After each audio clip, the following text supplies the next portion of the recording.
Is it up on the screen? All right, we are on the record in the case of the Commonwealth versus Brett Hankison, and we are out of the hearing of the jury.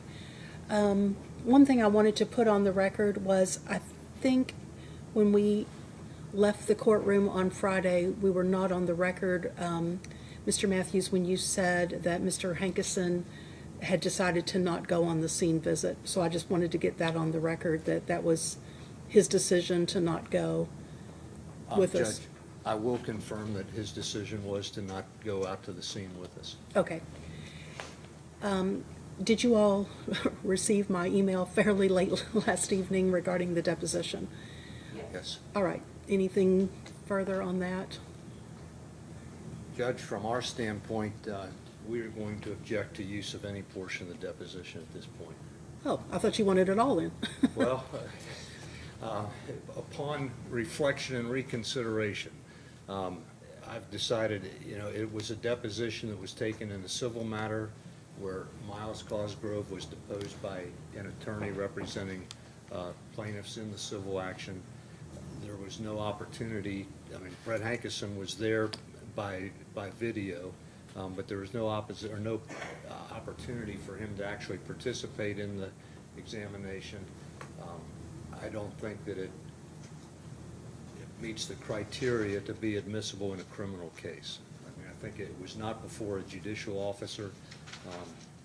It's full of information that we can't cross-examine on, and I just think it's objectionable. Do you have anything that you can cite to me as far as not using this deposition, that it doesn't meet the criteria? Have you had a chance to look at that yet? I have a couple things, Judge. Dealing with unavailable witnesses, I would cite the court to Barber versus Page, which is at 390 U.S. 719. It's a 1968 U.S. Supreme Court case. There's language in there that indicates that the witness in that case was a deposition, but my understanding is that a prior deposition in a criminal case may be used if the deposition was taken as part of that criminal case and the witness is no longer available. This is trying to compare apples to oranges. This is not a criminal case that Myles Cosgrove was deposed in. And the case that I just cited was a deposition presided over by a judicial officer with a witness on a witness stand, so that the court felt that even if it was played as the deposition to the jury, they at least had the opportunity to observe the witness's demeanor with the judge presiding. It was like a formal court proceeding. This proceeding with Myles Cosgrove was simply lawyers in an office questioning him, primarily the plaintiff's attorney, and I believe that the vast amount of what was asked there should have been cross-examinable, as opposed to just letting us read portions of the transcript to the jury. So there is another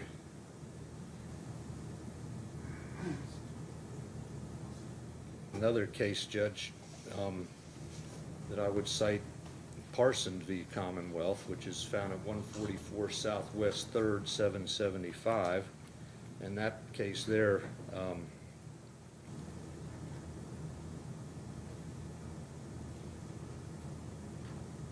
deals with, that's the case, I believe, that deals specifically with discussing the fact that a judge presided over the testimony at the deposition. What was that other one? St. Clair v. Commonwealth. Another case, Judge, St. Clair versus Commonwealth, which is at 140 Southwest 3rd, 510. In that case, where's the language?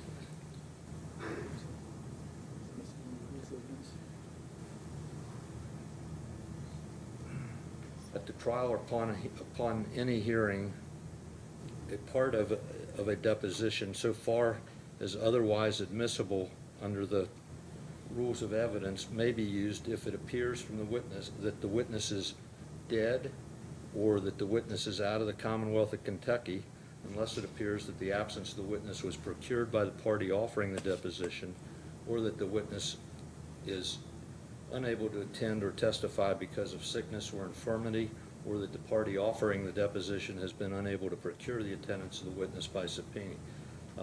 Again, Judge, I feel that it's not that Myles Cosgrove's deposition in a civil case is not admissible in a criminal case. It's trying to put apples into oranges, and I don't think that's proper under the rules of evidence. Okay, thank you. Ms. Whaley or Mr. Finke? Judge, as the court stated, Mr. Matthews, as of Friday, asked for the entire deposition. So we haven't done research Okay. on this now. That's But understandable. we would stand on the original memorandum filed in regard to witness Mattingly.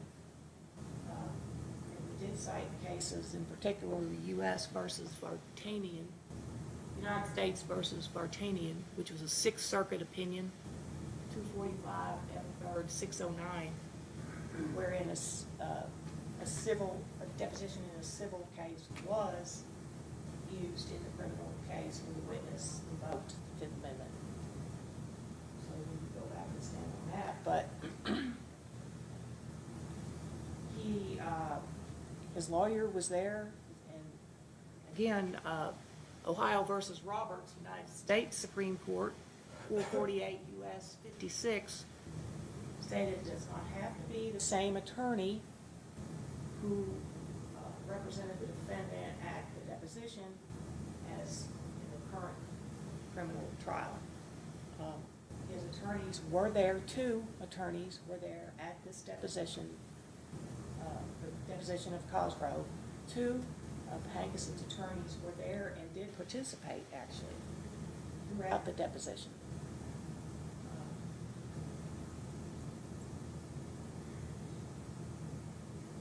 The fact that he was not there, he was present by video, I don't know if that means Zoom, that meant Zoom, or how video, how he was present. But we maintain that it is admissible, and we have already almost completed the edits that the court sent last evening. Really? Yes, we have. That's Mr. Finke. It was a long night. I'm sure it was. Working late. It's almost complete, the video, the edits that the board directed. We would ask that it be admitted. So when did you plan to use it? Sometime this morning or sometime today? Sometime today. All right, well, let's just hold off for the time being, because obviously the change in position takes me a bit by surprise as well. So, Judge, yes. If I may interrupt, if I may eventually view the video and see how that plays, maybe I would change my position again. Okay. That's fine, we can do that too. It'll take Mr. Finke about 20 minutes to finish the edits. That's fine, that's fine.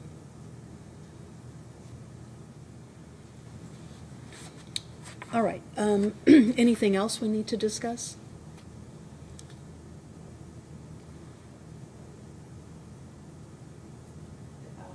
The issue of the unavailable witness in regard to Sergeant Mattingly. Commonwealth does plan to call a witness that's with LAPD in the Office of Personnel that will establish that he retired from the department. Okay. That's fine. I'll stipulate that. Well, the court had asked that we establish, you know, that he was released from hospital, and it's not, you know, that the jury wouldn't think that he had not survived.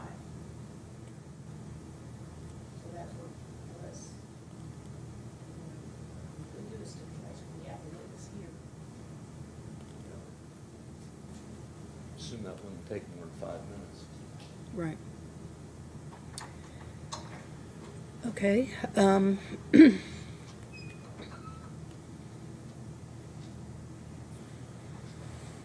Do we have them all? I have on jurors. Are we ready? Just about. I think we're just about ready.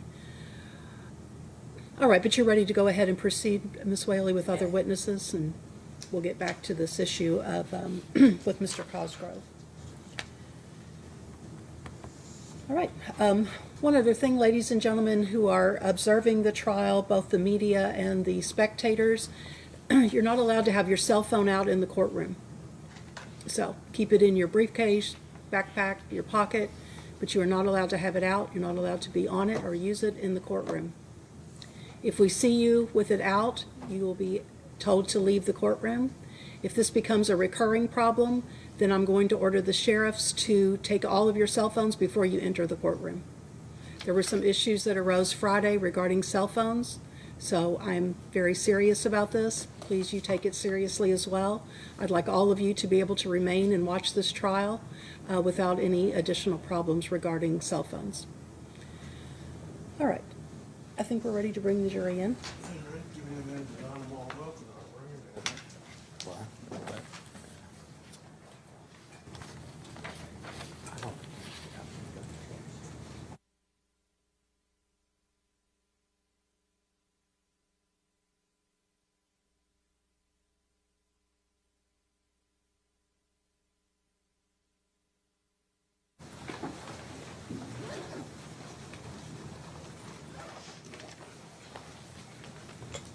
Good morning, ladies and gentlemen. Welcome back. Hope you had a nice 3 days away from the courthouse and are ready to get back into the trial again.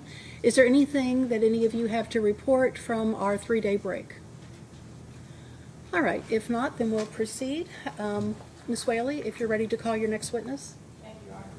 Commonwealth calls Matt Gelhausen.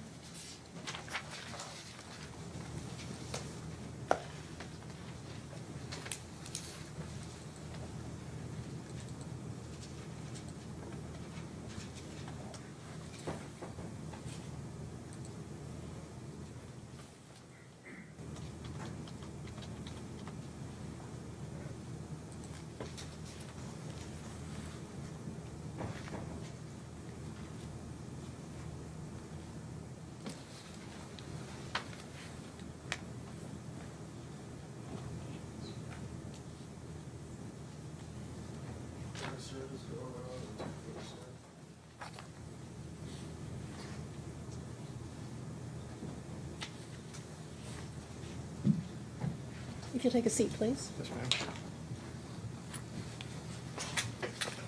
If you raise your right hand.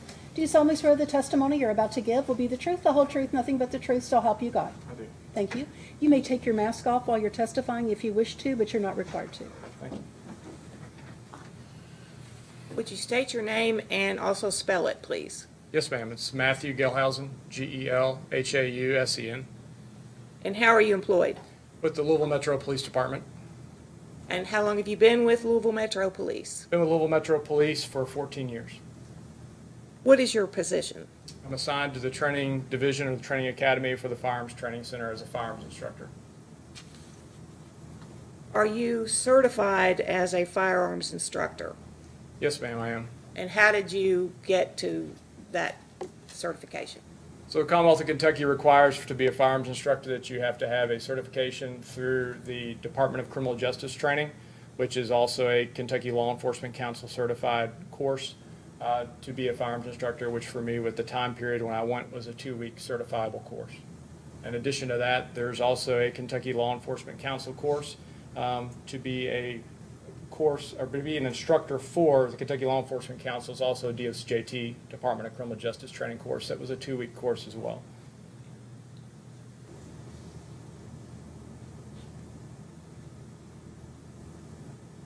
As firearms instructor,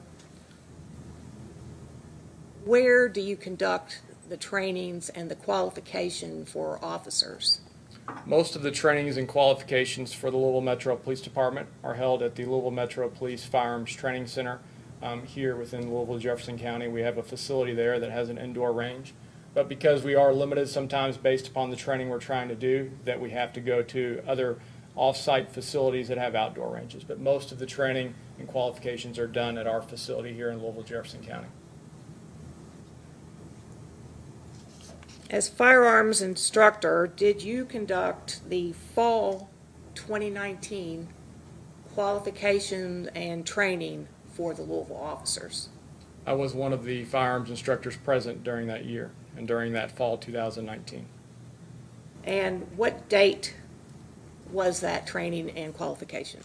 So the training and qualification for fall usually will start around September and then go until into the month of December. And you were asked to provide documentation that the defendant, Brett Hankison, participated on that day in qualification and training. Yes, ma'am.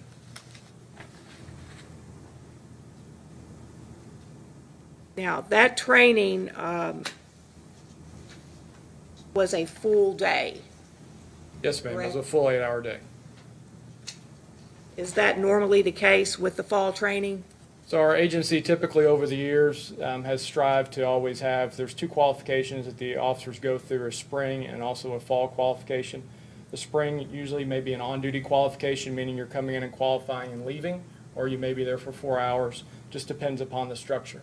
But traditionally the fall, the agency has usually chosen that to be an 8-hour day, to where at that point there's qualifications as well as training that's conducted.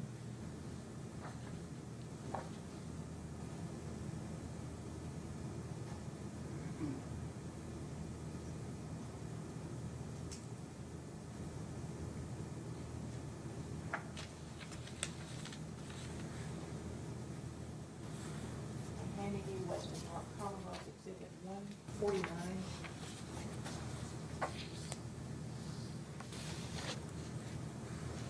And does that document show the schedule for the fall training in 2019? Yes, ma'am, it does. And it fairly and accurately depicts the actual schedule that took place that day for the officers. Yes, ma'am. So would move to admit Exhibit 149 and display for the jury.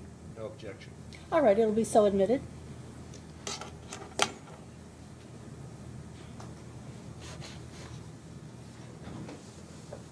Behind you now and over to your right is a display of the schedule for the fall training.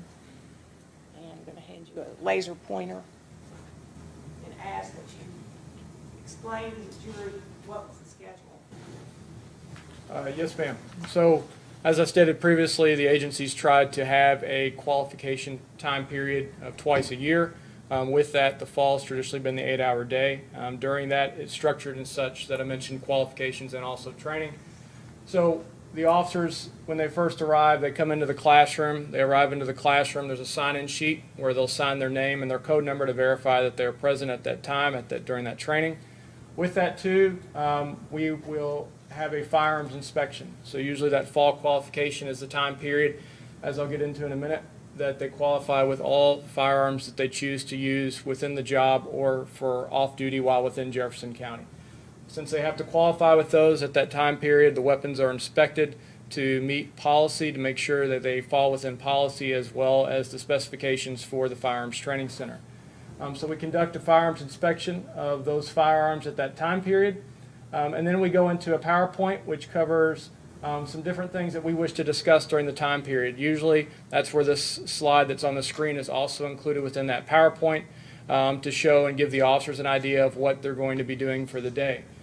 So in that PowerPoint, we will go over a refresher on a low light handheld flashlight review and refreshing the officers on that, as well as getting into fundamentals of marksmanship, and we did a review on those as well, and then telling them also about what else is needed or going to be exposed to for them for the day, such as the duty ammo change out that comes at the end of the day. So as they progress through it, we tell them that we'll do the fundamentals review in the classroom.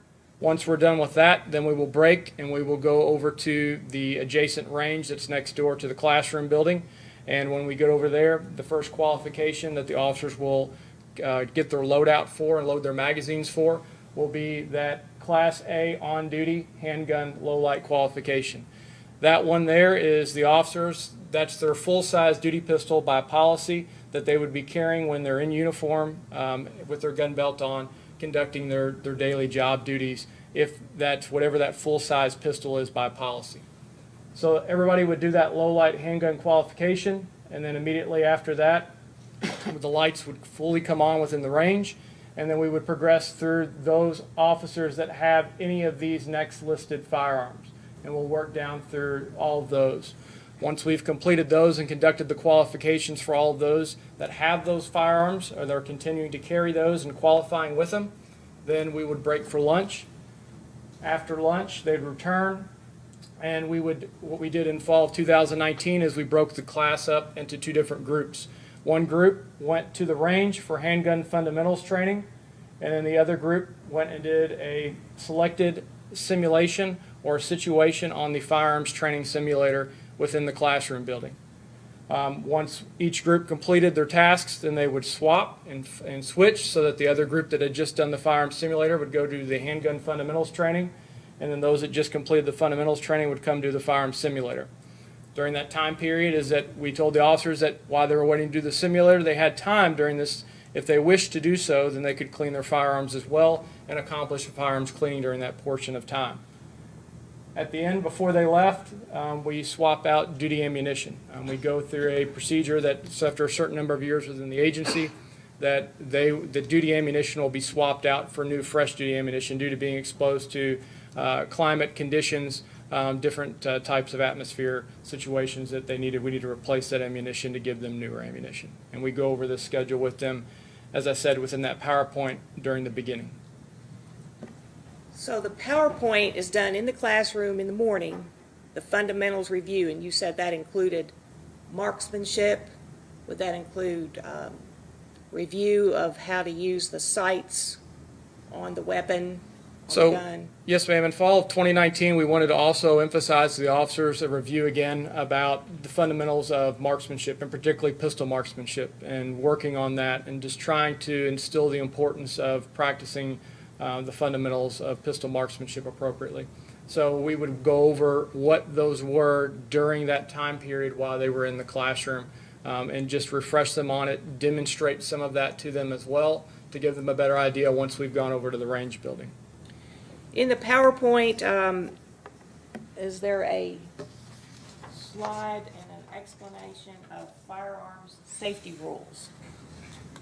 Yes, ma'am, there is. I believe it was on the fourth slide. There's a slide titled Firearms Safety Rules. And I'm handing you a document marked Commonwealth Exhibit 150.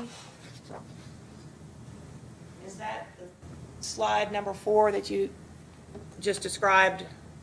Yes, ma'am, it is. Listing firearms safety rules. Yes, ma'am. And is that the slide, that document, a fair and accurate representation of the slide that was used in the PowerPoint? Yes, ma'am. Would move to admit Exhibit 150 No objection. It'll be so admitted. and display for the jury. Now, if you would point to the screen behind you and explain for us the bullet points under the firearms safety rules that were discussed during the morning training. Yes, ma'am. So, again, as we go through the PowerPoint, and this being the fourth slide that was present within that PowerPoint presentation that was given to the officers in the classroom, we go through the importance and just refreshing their memory of the firearms safety rules as they were told and taught and instructed on, whether they were in their police recruit training academy in the very beginning to even every time they deal with or are exposed to firearms. And refreshing them, we have the firearms safety rules. The first is treat all weapons as if they're loaded. Another way to think about that is know the status of every weapon system that you have at all times. Just being aware and treating it that it's loaded and being aware of what status that firearm is within. All right. The second one is the always keeping the muzzle pointed in a safe direction. Just being aware and being cognizant is that the muzzle end and ultimately where the bullet is going to be coming out of the firearm, being aware of where that muzzle's pointing it, and we're not going to cross or point the muzzle at something that we're not wanting to use the firearm on. The third is the keeping your trigger finger high and outside the trigger guard until you've made the decision to shoot. Ultimately, understanding is that what is going to make that firearm to be able to operate is the trigger mechanism, the trigger on that pistol. And with that is understanding is that keeping that trigger finger high and away from the trigger until you've made that decision that you're going to shoot. And then the fourth is always knowing your target or your threat in the foreground and the background. So that's always knowing what your threat or your target is that you've identified, but then also knowing what's around it, what's in front of it, what's beside it, what's beyond it, what's behind it, things like that. And we'll come back to that last one as we move through. Now, you stated that after the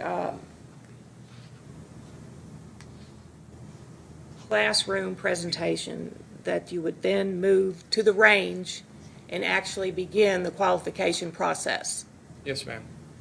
And I think you stated that the first weapon to be qualified with, or the first circumstance, was a low light situation.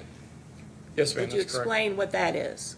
Yes, ma'am. So we have within our agency by policy that out of those 2 qualifications that are done a year that I mentioned to you, one being the spring qualification and one being the fall, one of those 2 qualifications, one is done in a daylight setting and one is done in a low light setting. Low light is not completely no light, but it's where you have still some present ambient light that we are able to leave some lights on in the range to provide some ambient light to the officers while they're out there qualifying and giving some illumination. So it's a low light setting, and that qualification was the one that was conducted during the fall of 2019 qualification. And now I'm handing you a document marked Commonwealth Exhibit 151. Thank you. Can you explain what that document is?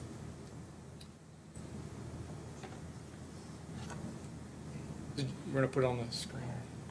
Well, we will after you Okay, explain sorry. and tell Thank us what's on it. So this document that you just handed me was the LMPD pistol low light qualification. It describes ultimately the loadout, the targetry that's utilized for the scoring of that qualification, the scoring, how that's done, as well as the stages that encompass that, the 10 stages for the qualification. And that document accurately reflects this, what is asked of the officer for low light qualification. Yes, ma'am. Would move to admit Exhibit 151 and display to the jury. No objection. It'll be so admitted. Okay, now you can look at the document on the screen with your pointer. Maybe we can enlarge it and just scroll down. So you said that there are how many stages for the low light qualification? The low light qualification has 10 stages. And so we see stage 1. Just explain what they have to do in stage 1. Yes, ma'am. So stage 1 would be at the 3-yard line. You'll see that there's columns that notate here. So stage 1 starting will be at the 3-yard line. And they were going to be firing 3 rounds for each repetition. And there's going to be 2 repetitions for this stage. They're going to start from a forward grip at the hip or a loaded shoulder with the flashlight. So as the procedure column will define that a little further, I'll read it to you. It says that their officers are going to be starting from the holster. Start holstered, and the flashlight is being held in a forward grip at the hip position with the handheld flashlight or in a loaded shoulder position with the flashlight.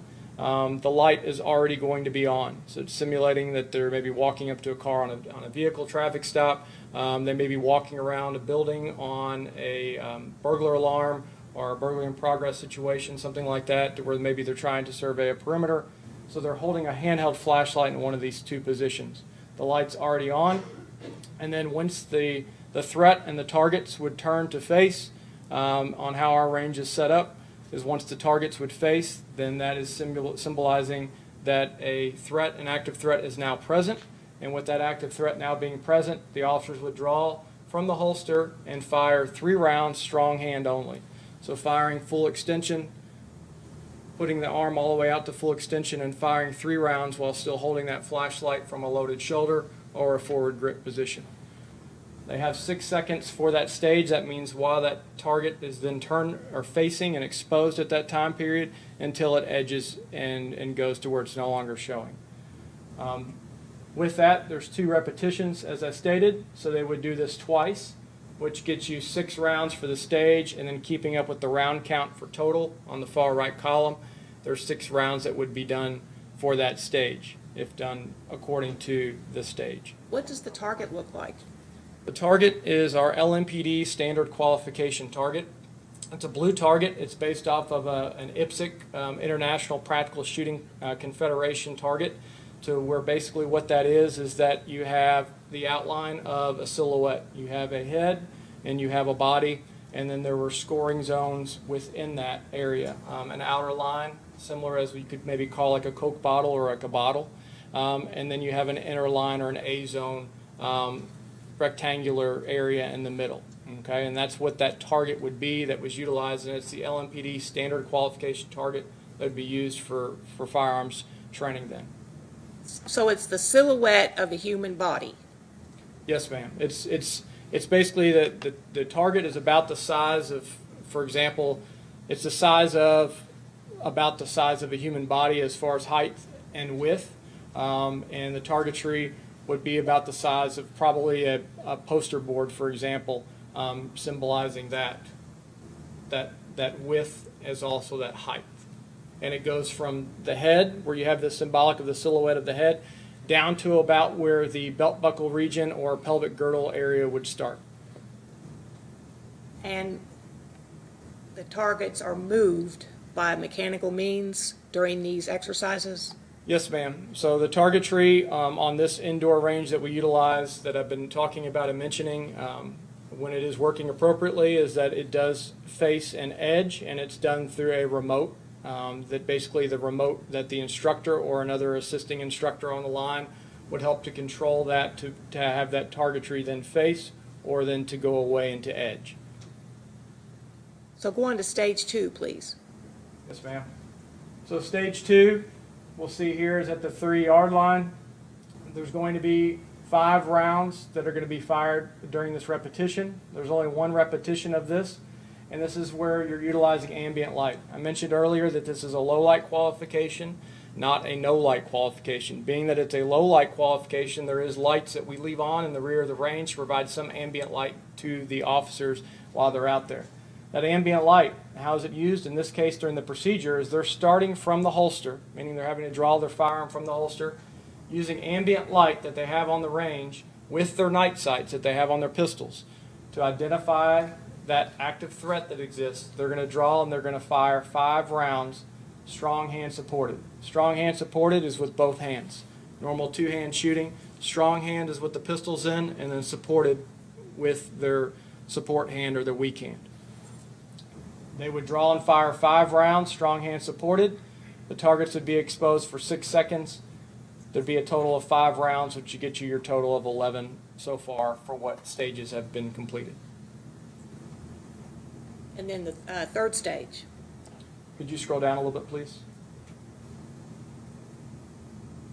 So on the 3rd stage, we have here at the 5-yard line, there's going to be 5 rounds as well expended. There's going to be 1 repetition.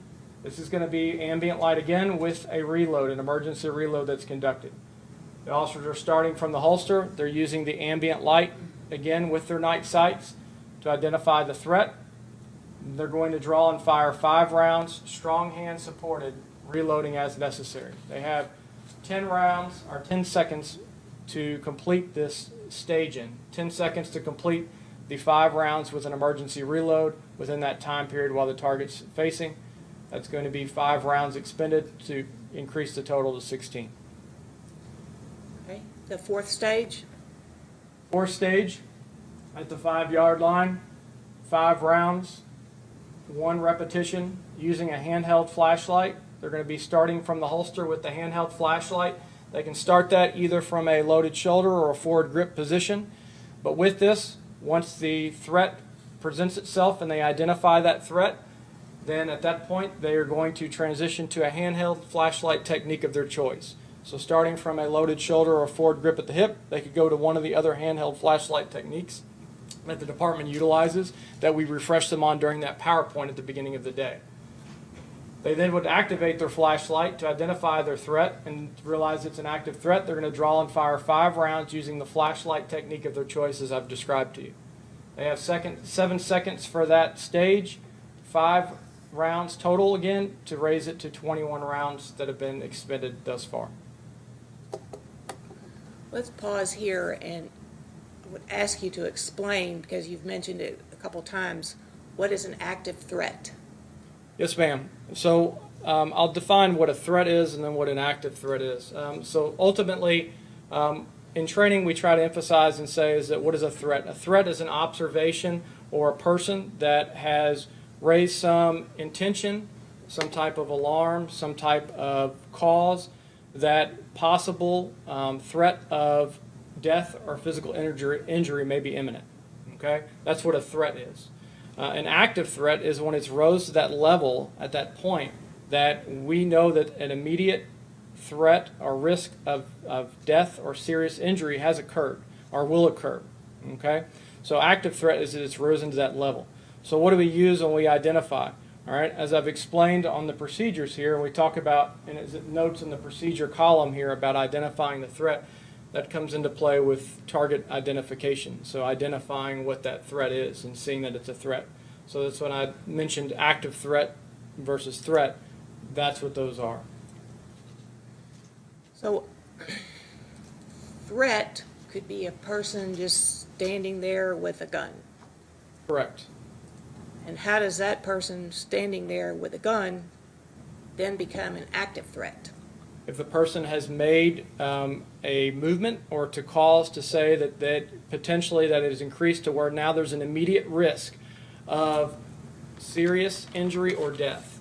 So if that person then that's as Ms. Whaley has described, if they're holding the gun down by their side but then now makes a movement to bring the gun up towards not only maybe the individual that's perceiving that, the officer, or someone else that they're trying to then bring the gun up on someone else. That then makes it becoming an active threat.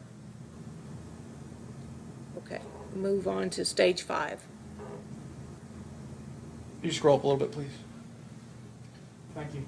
Stage 5, it's at the 7-yard line. There's 5 rounds that are expended during this stage for 1 repetition. Again, utilizing the handheld flashlight. They're going to start holstered with the handheld flashlight, beginning at either that loaded shoulder or forward grip at the hip position. The light will be on at this time, and then once the target's face and then the threat presents itself and the officers identify the threat, then they're going to draw and fire 5 rounds using a handheld flashlight technique of your choice.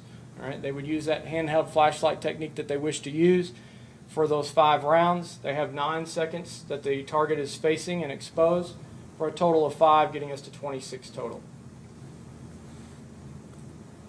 And stage 6. Stage 6 moves to the 10-yard line. 5 rounds are expended, 1 repetition. At this time, it's still with the handheld flashlight, but it also is building in an emergency reload.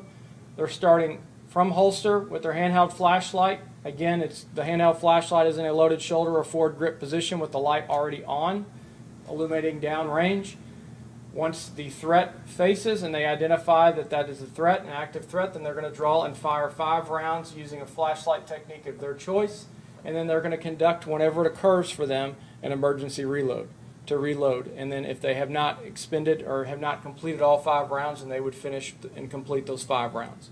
They have 14 seconds to complete this stage in, 5 seconds for this stage, 31 total so far. And stage 7. Stage 7 is at the 10-yard line again. They will expend 4 rounds, 1 repetition.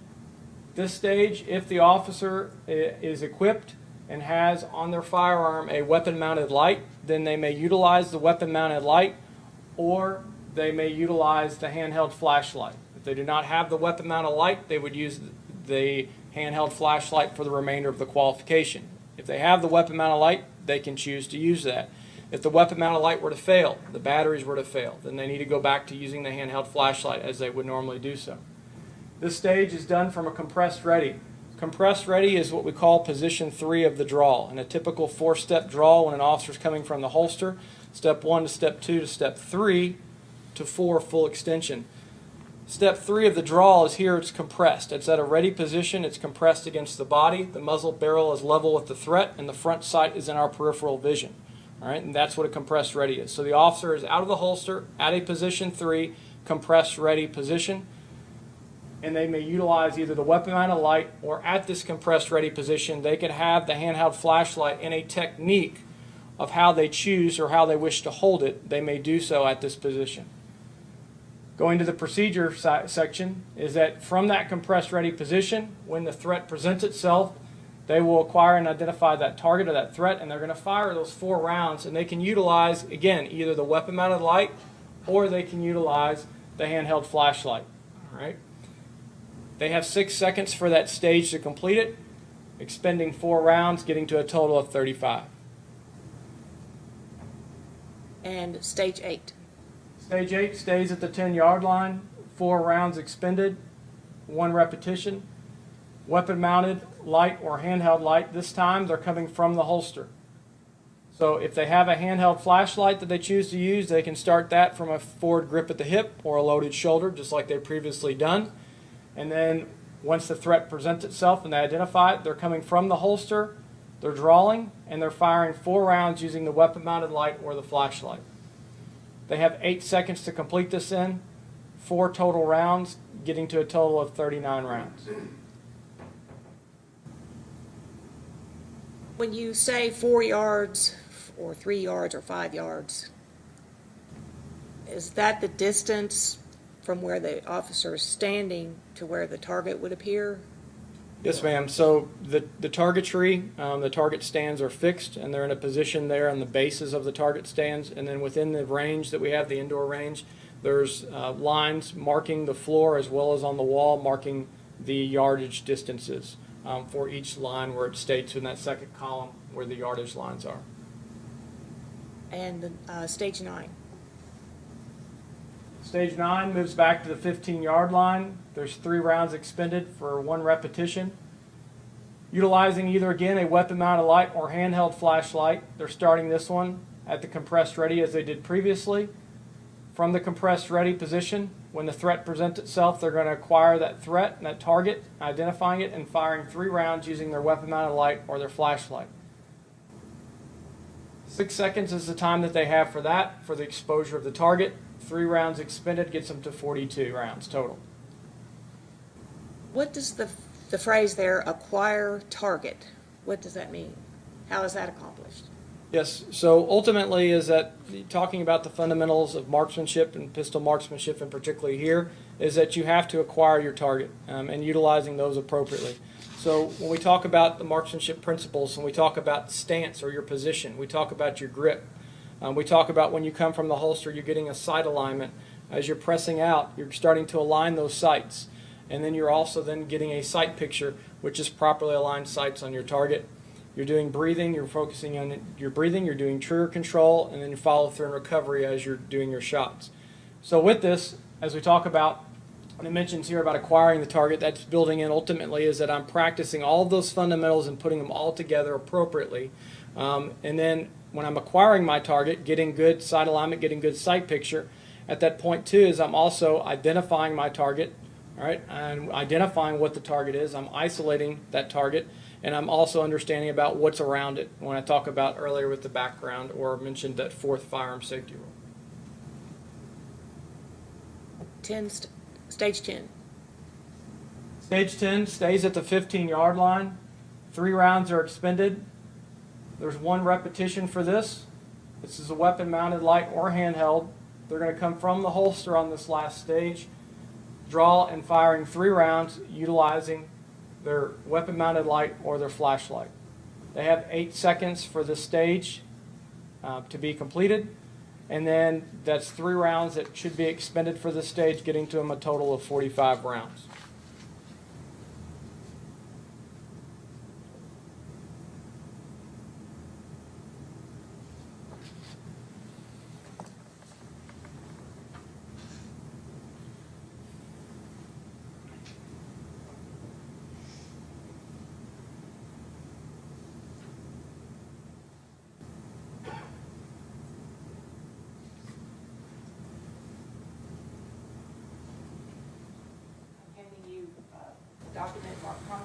Exhibit 152. Also in this box, evidence box. What is Exhibit 152? What you handed me for Exhibit 152 is the Louisville Metro Police Department's firearms qualification form. This one is the one that we utilized, and also for fall of 2019, and it shows Detective Hankison's information as well as scoring that's listed on here. So it's a score sheet and all the specific details of the gun he used for the low light qualification. Yes, ma'am. As well as listing other information about other firearms that may be utilized or were utilized for this qualification. And we're not going to go through it in detail, but he also qualified on another pistol in addition to the duty weapon that Yes, day. yes, ma'am. There is another secondary duty plainclothes service pistol that's listed on this form. And is that, you signed that form, the score sheet? Yes, ma'am. My signature and name and code number are printed on the instructor portion of the qualification sheet. And so it fairly and accurately depicts the score, the gun, and so forth. Yes, ma'am. Move to admit Exhibit 152. No objection. It'll be so admitted. Now,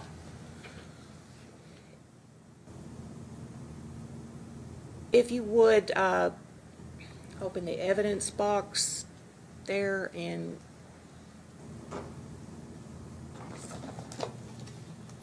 identify that as the duty weapon used by Detective Hankison on the low light qualification that day. Yes, ma'am. You can verify the serial number. So looking at the serial number on the receiver frame of the pistol, it states LMPD 0256, which corresponds to the serial number LMPD 0256 listed on the qualification sheet that has been introduced and you placed in front of me. Okay. Now, what was the score for the low light qualification 10 stages that you just went through? What was his score? The score listed here for the raw score for Detective Hankison was 225. And how does that, what was the possible score? The maximum points that were possible were 225 points. That was the maximum that was listed. So it was a perfect score. Yes, ma'am. Now, the document there, I think the third block down in the middle, says WML make. What is that? Yes, ma'am. So as I stated previously, weapon-mounted light. So on this form, it notates whether they had a weapon-mounted light or not, and we're utilizing that. In this case, it's marked yes, and then the weapon-mounted light make, or WML as it's abbreviated, would typically correspond to the manufacturer for that light. And then the model on the next section, WML model, would correspond to the model for that light. And so what does a weapon-mounted light do? I know you explained earlier that the officers could use either the weapon-mounted light or the handheld flashlight. So how does that work? So with the handheld flashlight is through the techniques that we utilize, you're still shooting one-handed, but you're shooting supported with the handheld flashlight. In placement, depending upon the technique that you're doing, you're still shooting one-handed with the handheld flashlight. Whereas with the weapon-mounted light is actually attached through a rail that's on the pistol. If I may demonstrate to show you, just right here on some of the models of the pistol. Can you hold that up just a little bit? Yeah. Some models of the pistol, there is a rail that some of them may have, such as this one right here. That rail has an opportunity providing where if the officers wish to have and to utilize to carry that, then can place a weapon-mounted light. The weapon-mounted light, by being mounted on the pistol, affords the officers the opportunity to then shoot with a normal two-handed grip to putting two hands on the pistol. all right, to be able to provide that better platform and support to it throughout and practicing the fundamentals of marksmanship appropriately. So the exercises with the weapon-mounted light are still designed to hit the target. Can you, They're still in the ambient light, as you explained earlier. Using the weapon-mounted light or the handheld light, the idea is to be able to see the target better? yes, so the weapon-mounted light or the handheld, either one that's utilized, will help to illuminate what that threat is and to identify if that is an active threat or if it's a threat, as the example we gave previously, that somebody's holding a gun down to their side, for example, that's not risen to the level of an active threat. So the light, whether it be a weapon-mounted light or a handheld, helps to be able to identify the threat. And during any of those exercises with the stages you went through, is there ever a object placed in between the officer and the target? For the qualification that we conduct in this qualification here, no, there's not an object that's placed in between. They have their yardage that they're set at, as I described in the qualification, and then they have their target on what lane they're shooting on that they have downrange.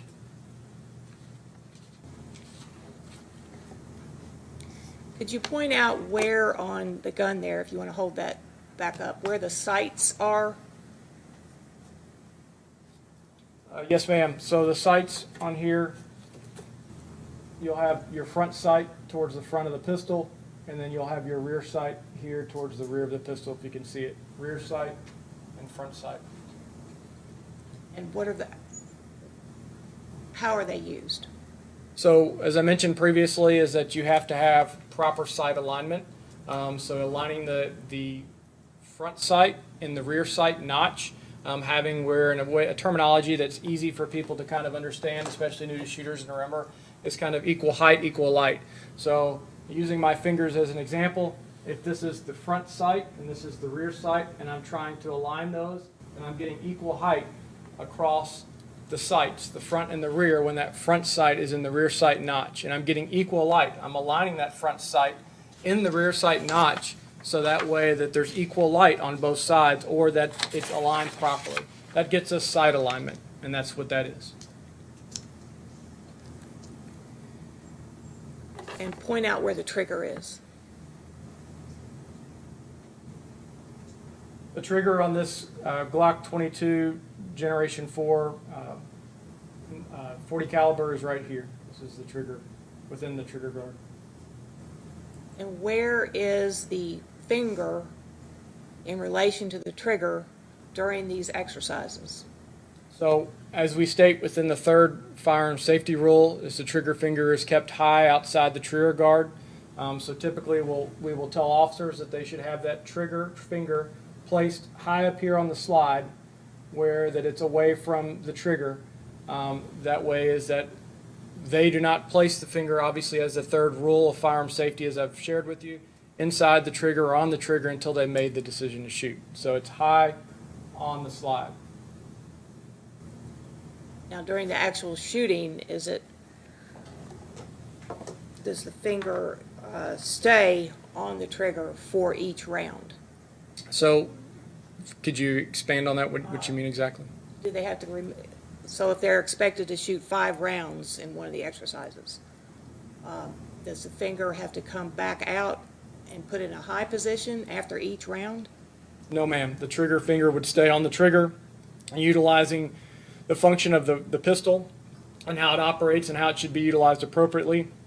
It has a trigger reset, so then that way as the gun cycles and goes through its cycle of action, then at that point then the trigger would reset, and then the officer is resetting the trigger and then staying at that wall, as we call it, and then they're able to then, once they've done proper follow-through and recovery, where the front sight has settled back down, back on their active threat that they have, and they have proper sight alignment again and proper sight picture, and the front sight settles back down, the trigger is reset, and then they're ready if they have to fire, if it's necessary to fire that second shot, that third shot, that fourth shot, or in your example, the fifth shot.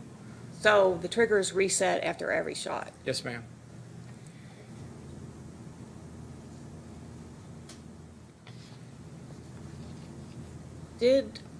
And if you would scroll down to there we see the second gun that the defendant, Hankison, qualified with on that day, Yes, ma'am. and that was also a Glock. What kind of gun was that? That was a Glock 26 model, and it was the serial number's listed there, and it's 9mm caliber, and it was a personally owned firearm. 9mm. Yes, ma'am. And what was his score on that qualification? The score for this one, which was conducted with the lights on, it's our normal pistol qualification, was listed of a raw score of 214. And so this was a different, instead of the low light that you went through earlier, this was a daylight qualification. Yes, ma'am.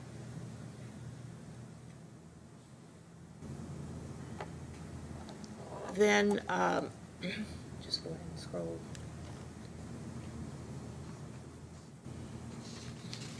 There would be an opportunity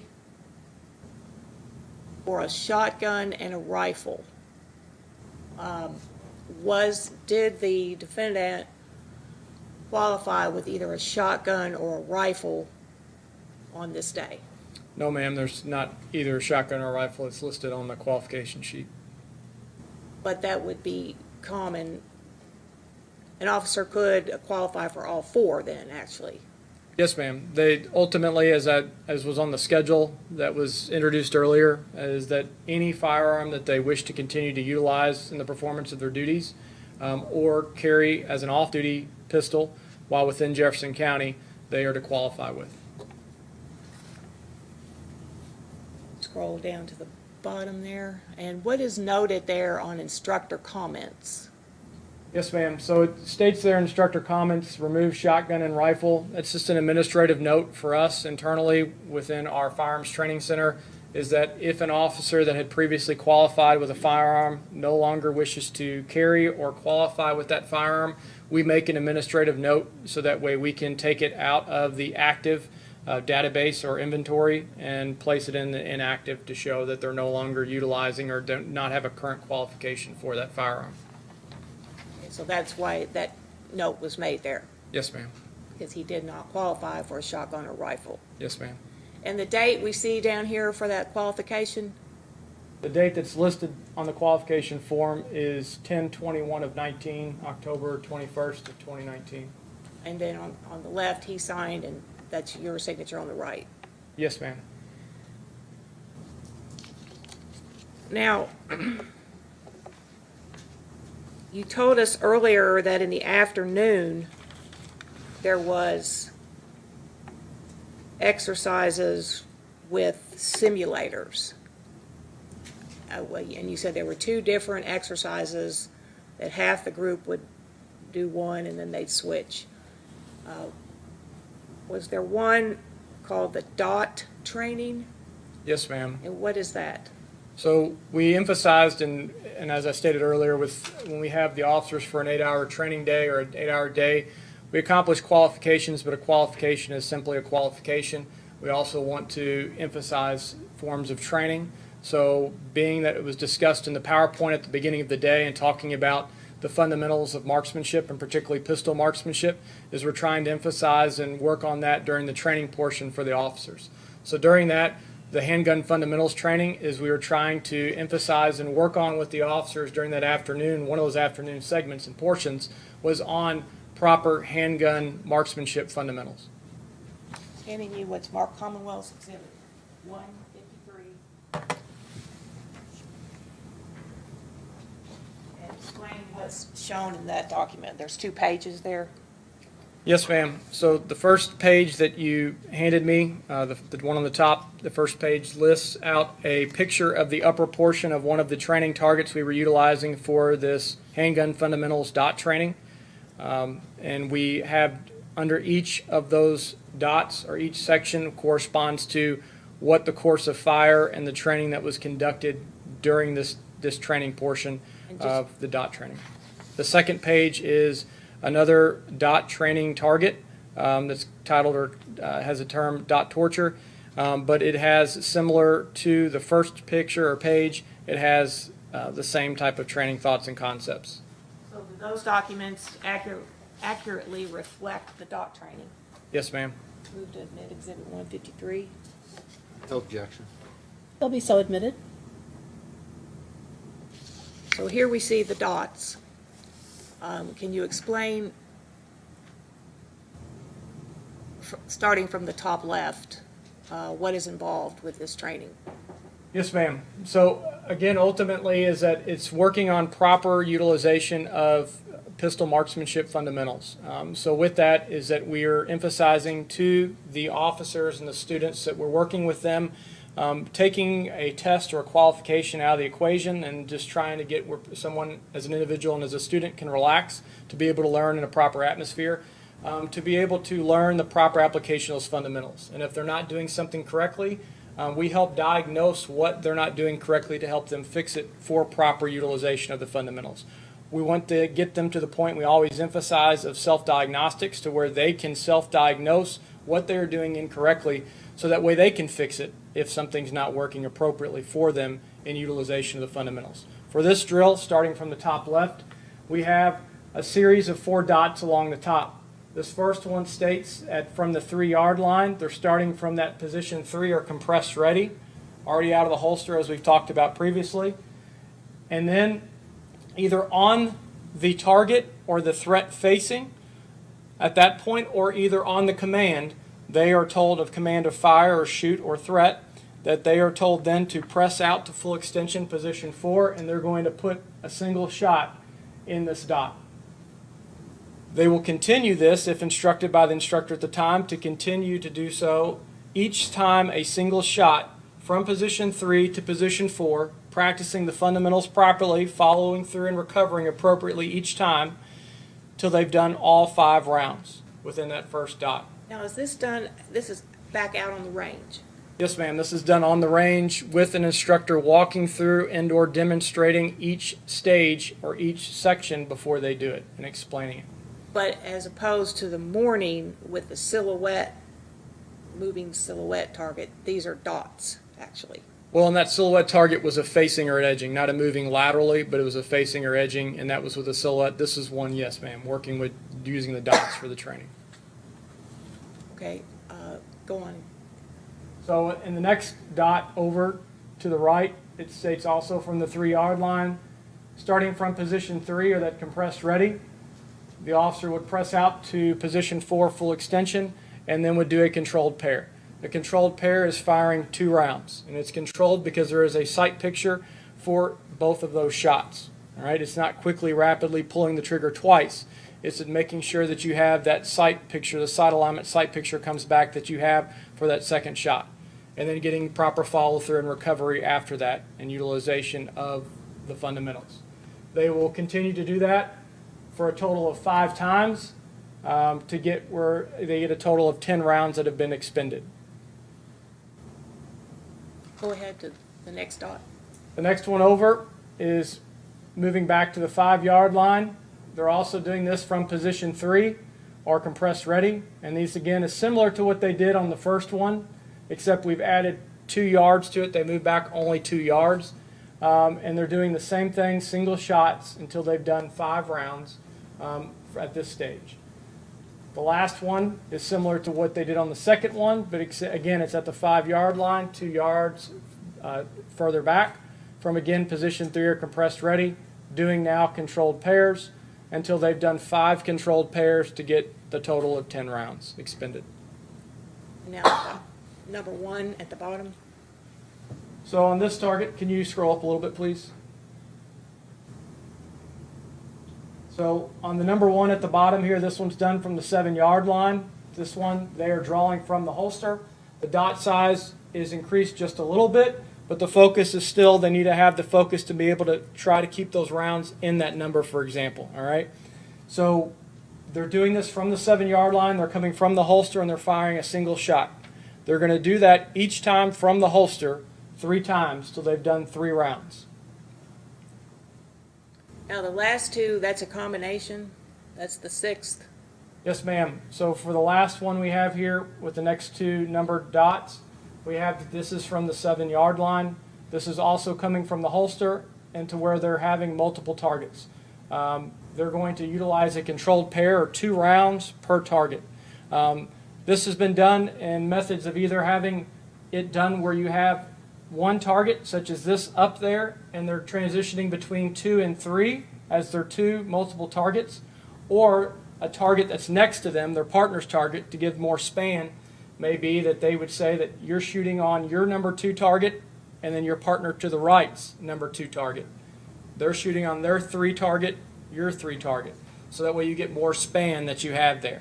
This is simulating with multiple targets, is that you may have 2 individuals that are active threats that you have to engage, but you have to perceive and identify the level of those threats, if it's a threat or an active threat. But then also with that is, if, for example, if I have somebody that's armed with a pistol and I have somebody that's armed with a long gun, all right, which one is the one that I maybe need to deal with first, because they're active threats trying to either hurt me or someone else, is that in this case with multiple targets, as I'm addressing the one with the long gun first and then going to the one with the pistol, and then indexing back over to the first one to ensure that they're no longer still an active threat. So that's that last 2 dots trained on multiple targets, dealing with 2 different targets in controlled pairs.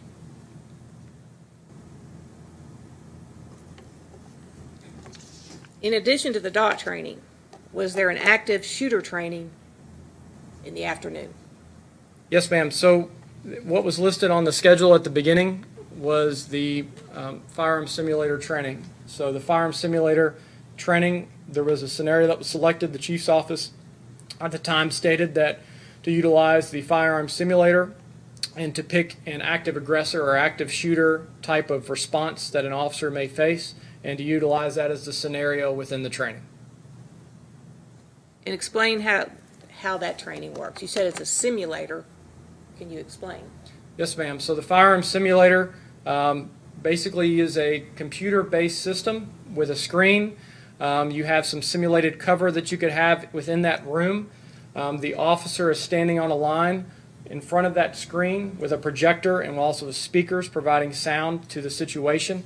The officer's there in front of the screen, and at that point they're also equipped with a Glock, similar to a Glock pistol. It's one that is not functioning or reciprocating for us, but that the trigger will reset in it, and it also is equipped with a laser device to be able to synchronize or link up with the computer system that we're utilizing in the screen. They're faced with pre-recorded situations on this computer-based system, to whereas it may be a situation that an officer may face, and the officer is having to go through the situation utilizing their training, their de-escalation skills, to be able to realize what tools may be necessary or what techniques are necessary to handle the situation. How that officer responds in the scenario appropriately, or how they respond to what they do, dictates how the instructor that controls the station of how the scenario continues or how it goes. So basically there is a firearms instructor or an instructor that's in that room that is controlling the loading of the scenario, as well as that officer or student is going through the training. So it's actually a video of a person that they would then, in various positions, that could become or not an active threat. Yes, ma'am. There's pre-recorded videos that have been pre-recorded by the company and uploaded to the system, and those are depicting different types of sounds, visual things that they may see, as well as different types of threats or active threats that they may encounter. So if, and I guess the goal of the exercise is to make sure they don't shoot when it's not appropriate active threat. The goal of the active shooter one was ultimately it's gauging on appropriate active shooter, active aggressor response by a law enforcement officer, and utilizing all the skills and training that the officer has had. whether it be from firearms, whether it be from active aggressor training. It's putting all of them together and all those skills and training to be able to utilize it appropriately. Now, back to your definition of threat. Can a muzzle flash in and of itself be a threat? Based on my definition of a threat, a muzzle flash is a threat. Explain. So, as I stated, is that if you have a muzzle flash, or if you have a muzzle or gunfire, the sound of gunfire, is that potentially, in my definition that I stated earlier, a threat? Yes, because a threat is, as I stated, an observation or a person that has provided some instance, some type of warning, some type of occurrence that raises the possibility of some type of death or serious injury, that it could be imminent. So how would a muzzle flash become an active threat? So, translating over to an active threat, when you have an active threat, you have an active threat that immediately poses immediate risk of death or serious injury. With that comes all the fundamentals that we've discussed and I've talked about before, where it comes into play with target identification, target isolation, and your target background, as tied in with the fourth firearm safety rule. So you would need to see something more than just a flash for it to be an active threat. Based on our training that I've discussed, is you would need to have those fundamentals and those practices in place. And so what would you need to see? You need to have target identification, you need to have target isolation, and understanding of the target background. And what is target identification? So target identification is identification of what that perceived threat is and what level of that threat it is. That if it's just a threat, as we gave examples of, or if it's an active threat. That's identifying that target and what it is. And what's target isolation? Target isolation is understanding that I'm isolating what that perceived threat or target is, what level it is, but then isolating it from any others that are in close proximity or the area around it. And target background? Target background feeds into understanding what that fourth firearm safety rule is, of ultimately understanding what is around your perceived target or threat. When I say what's around it, what's in front of it, what's beside it, what's behind it, what's beyond it. So you would need to go further to identify the target if you just see a muzzle flash. Based on our training and what I've discussed. Yes, ma'am. You would need to go further to identify a target Yes, ma'am. Based on our training that I've discussed. connected to just a muzzle flash. Yes, ma'am.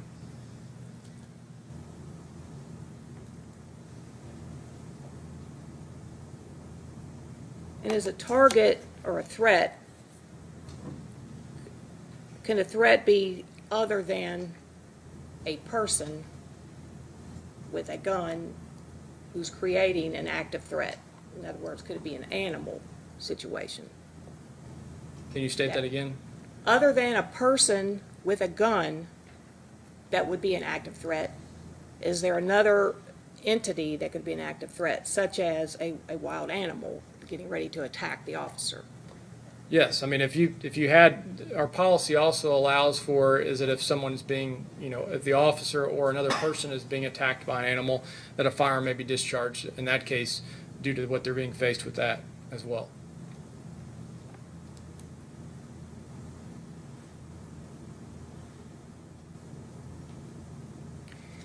And the officer is trained to be, before shooting in response to threat, is trained to be able to see the threat. Going back to target identification. Yes, ma'am. That's the same thing as seeing the threat, identifying it. Yes, identifying the threat. It goes back to and corresponding to the qualification and what we talked about there is identifying the threat.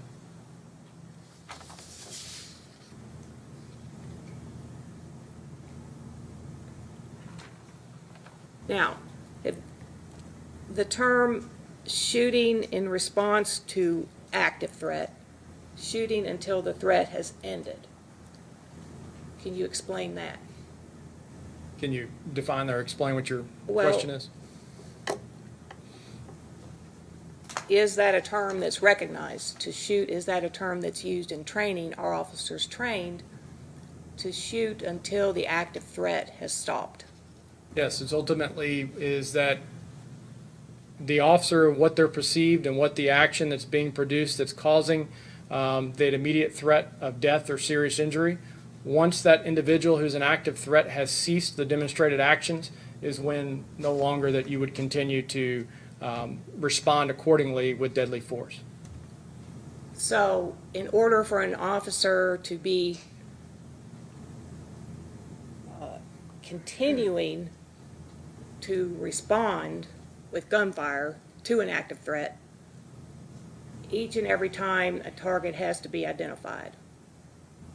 You Each have- and every time the officer shoots. Based on our training, you have to have those areas and those fundamentals as we've talked about.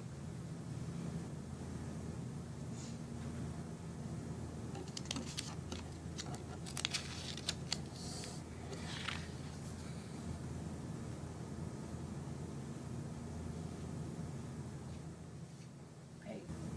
I believe that's all I have. Thank you. All right, cross-examination? Thank you, Your Honor.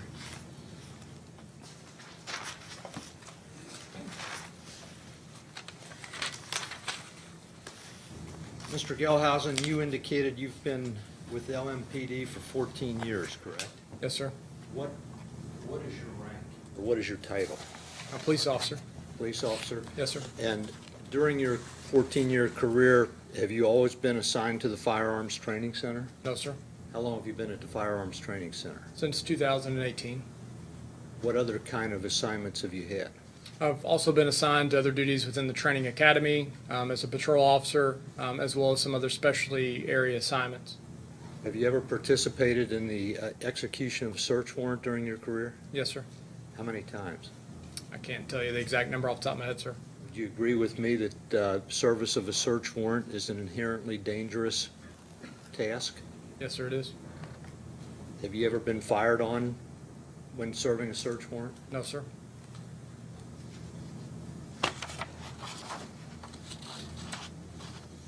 Okay, we've established that LMPD officers must qualify twice a year, correct? Yes, sir. The spring is a short 4-hour qualification. 4-hour time period or an on-duty that did come within an hour time block. And then the fall qualification's the big one, correct? Fall qualification is the 8-hour time period. And you indicated that that runs from, what did you say, September through December? Typically, it usually will start around September through December. Okay, and I assume that you can't train everybody at the same time, correct?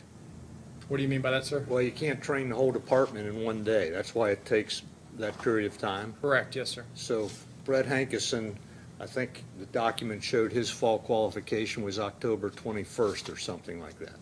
Yes, I think as the document reflected, yes, sir. And so he was with a group of how many people? Usually for the fall qualifications that the max sign up for that, or the number of people able to be enrolled for that time period is 24 students. And is that something that the officer himself signs up for, or does somebody say, here's the day you're going? It could be either of those two. Okay.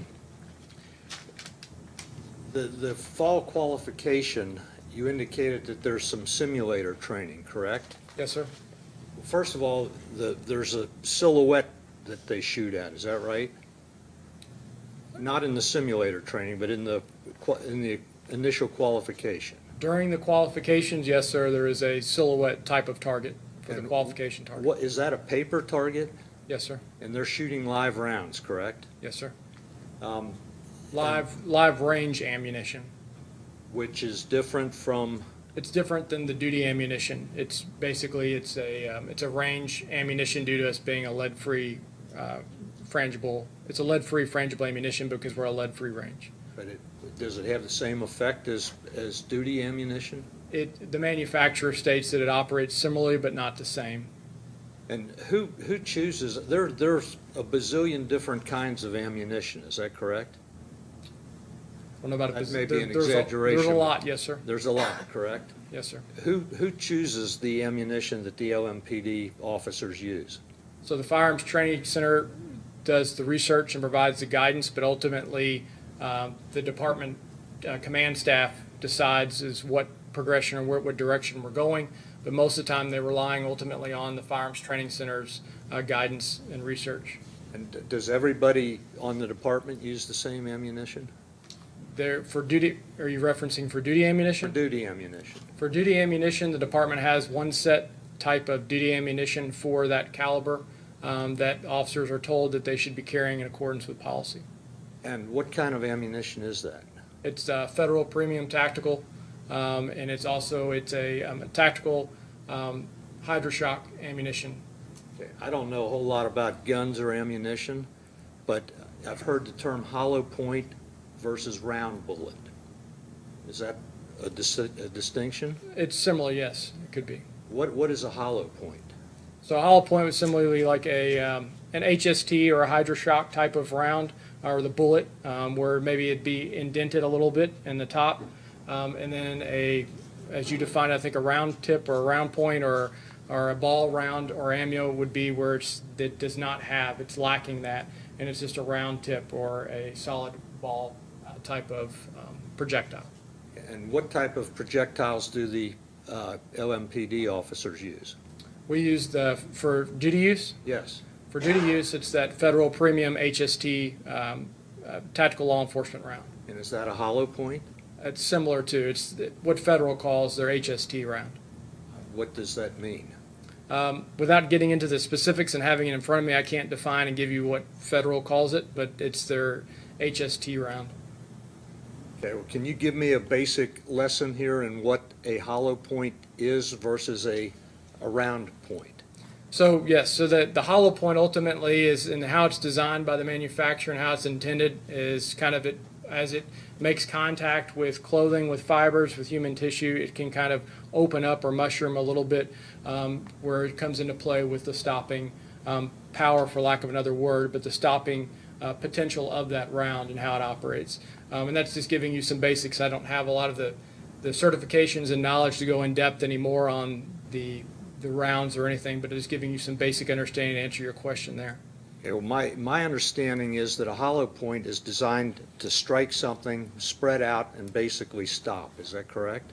It could. It just depends upon the type of round and how it's manufactured and what the manufacturer's intended purpose is and the utilization by the agency. And so if someone fires a hollow point, say at this wall here, is it supposed to stop it when it hits that wall?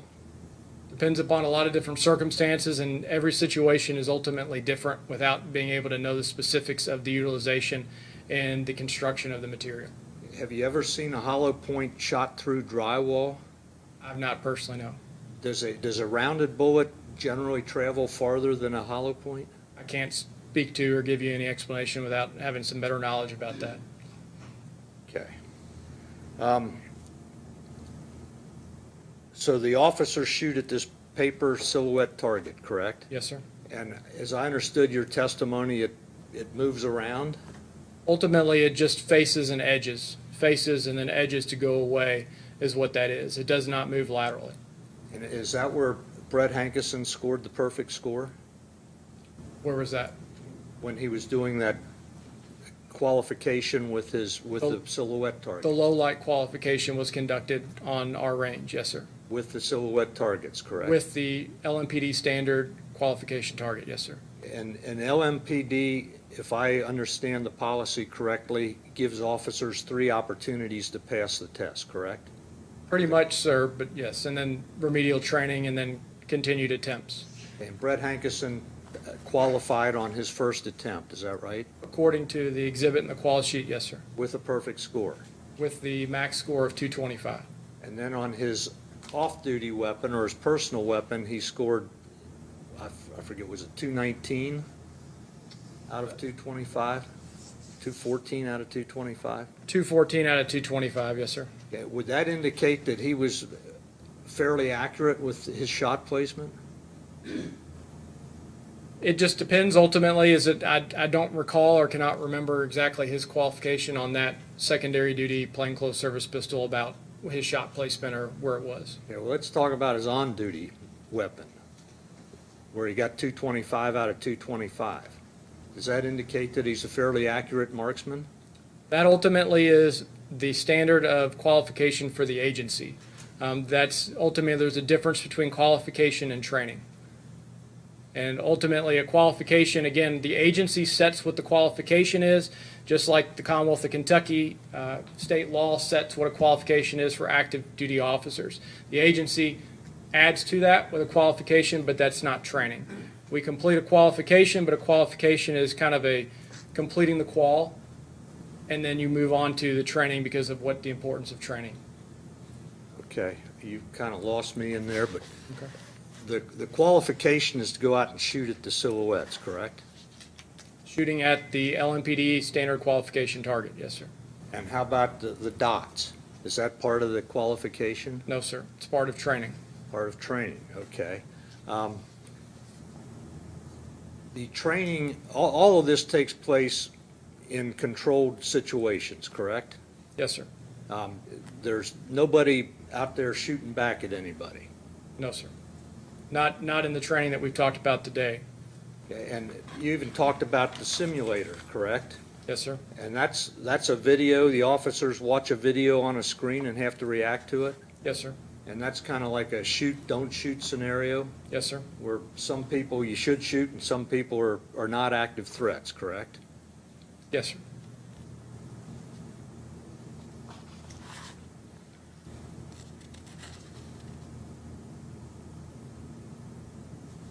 You talked about this low light qualification of Brett Hankison and ambient light. What is ambient light? So ambient light is the light that's available to you within the room.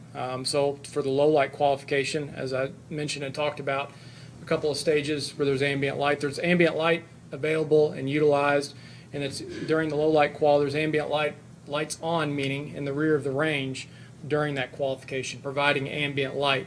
Two, which shines down for identification of the target in lieu also, or connection with also using the handheld flashlight or the weapon mounted light. And are there any no light qualification? With scenarios? no lights on at all? Yes. No, sir. Okay. As part of the training, are officers taught to assess the situation before they discharge their weapon? Can you define, what do you mean on that, sir? Well, if an officer is faced with a threat, is he taught to assess before he discharges his weapon? Yes, sir. If he's faced with an active threat, is he taught to assess? Yes, sir. And what does assess mean? Assess ultimately ties into, we talk about the three that we mentioned, identifying what that threat or that target is and what level of threat it is, isolating that threat and that target, and then lastly, the background assessing. So we're looking to make sure to see what's around that subject or that threat or that individual, but then also too, seeing what else is around it and also making sure that there's not any others that are around it, or if there's other additional threats. And that, all that assessment takes some time, correct? Depends on what do you mean by time? Well, it takes seconds at the minimum to do all those functions, correct? Quickly, yes, sir. Quickly. What about a situation, first of all, would you define somebody that actually fires a shot and hits another officer? Is that an active threat? Can you explain that a little bit? What do you mean by that? Okay, if I'm a police officer and this is a door, and I walk through that door and somebody shoots me, is that person that shoots me an active threat? The person that shoots you and you're at the door, that's an active threat, yes. But it also depends upon also understanding of perception and also placement as far as other threats. So I'm not, so I would, before I could do anything, if I'm shot at, in your testimony here, I would have to sit there and think about how to respond, correct? You as the one being shot? Me as the one being shot, or me standing next to my partner who's been shot? Again, as you noted and talked about as far as time and how quickly it must occur to be able to go through to think about these things, is that you're doing those things as we've talked about, and you're identifying, you're isolating, and you're understanding the background as you're going through this and addressing and dealing with whatever that is and making your decision to address that threat, what level it is, if it's an active or not. Well, if I've just been shot, I think it's pretty safe to assume it's an active threat, correct? Yes, sir. And when you say I have to identify and isolate a target, if I've got somebody shooting at me, do I have to be able to physically describe that target? You have to identify what level of threat it is. So, and you utilize tools or means to be able to do that. And that ties in with being able to utilize whether ambient light's available to you, or also utilizing the tools that you may have, such as your weapon-mounted light or handheld flashlight. When you served search warrants, did you ever walk up to the door? Well, first of all, how do you turn that weapon-mounted light on? There's a toggle switch, an activating switch that on the models that we have are at the tail cap. And where's the tail cap? It's at the rear of that light when it's mounted on the rail. That it's here that you utilize your support hand thumb to activate it, to turn it off and on. So that's another step an officer has to do, correct? Correct, yes, sir. And when you were actively serving search warrants, did you ever approach the place you were going to search with your weapon-mounted light eliminated? I can't recall exactly on that, but ultimately it depends upon the situation, the circumstances, and training, and there's reasonings for whether you have your light on or why you keep it off. There's reasons for that.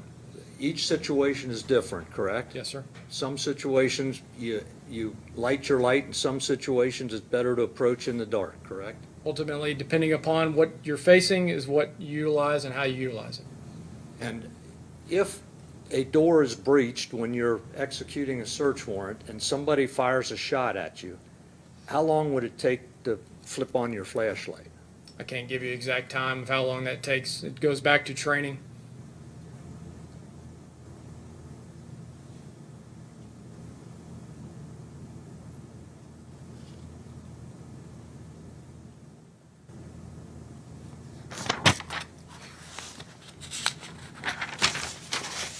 Officer Gelhausen, when you say you have to identify a target, again, is it necessary to be able to describe the physical characteristics of the target? You have to identify that it poses immediate threat of death or serious injury. Okay, so what if that target appears to you to be a silhouette and it has just fired a shot that struck one of your brother officers? I can't speak about the understanding or the circumstances of the case without the knowledge and understanding of all the circumstances around it. Okay, well, let's just play hypothetical here. If I breach a door and the partner next to me gets shot and I see a silhouette, can I fire at that silhouette? I don't know what you're perceiving and what you're seeing and what you're going through at that point, sir. Okay.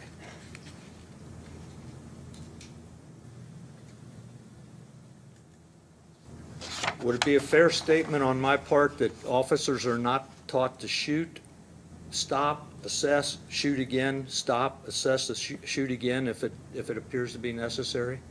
You're constantly always assessing throughout. And that goes back to my response to Ms. Whaley about when the threat ceases and how do you determine that when I gave that explanation. So there's constant assessment that is occurring. But would you agree that one of your training exercises is that when you make the decision to shoot, you shoot until the threat is stopped, correct? Which training exercise are you speaking of? I don't know, one of the training exercises that you have during your 8-hour qualification. Can you rephrase or can you explain your question again that you're asking? As an individual, as part of your training, when an officer makes the decision to shoot, to discharge his weapon at an active threat, is he taught to shoot until that threat is stopped? Yes, sir. Thank you. With the understanding of all the principles and fundamentals that come with that, as I've stated earlier. And what if this active shooter situation is lasting for a total of 5 to 15 seconds? Is an officer still supposed to, at that point, do the fundamentals? You're always practicing the fundamentals and you're continuously assessing the needs and the utilization of what you're using. And they're supposed to do that to the best of their ability, correct? Based on their perception and what they're dealing with, all that, all the circumstances, and based on the training. Are you familiar with the LMPD use of deadly force policy? Yes, sir. Does that require that officers, when there is a deadly force, an active threat, that they neutralize that active threat to protect themselves and their brother officers and other citizens? As policy states, is that if somebody is posing imminent threat of death or serious injury to their self or to another, that they utilize deadly force if they see fit. And if they use that deadly force, they have to follow the shooting rules that you outlined to the best of their ability, correct? Going back to training, following the training and the proper use of the fundamentals and following policy.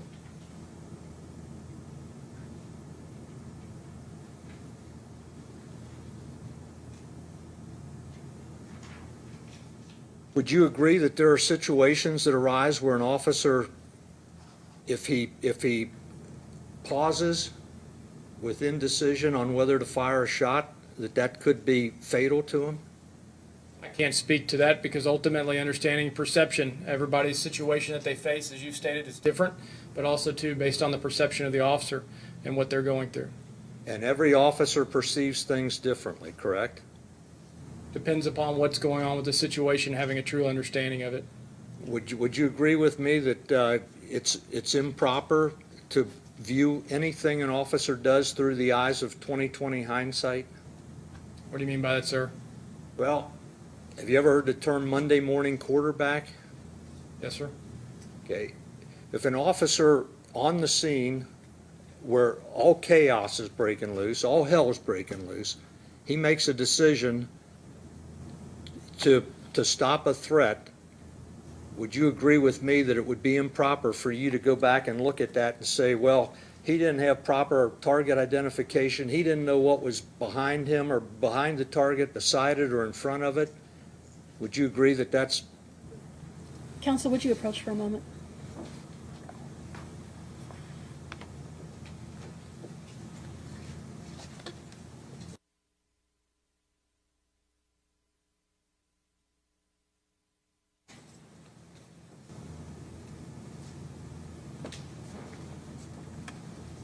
All right, ladies and gentlemen, we've been going for about an hour and a half, so this is probably a good time for us to take a break.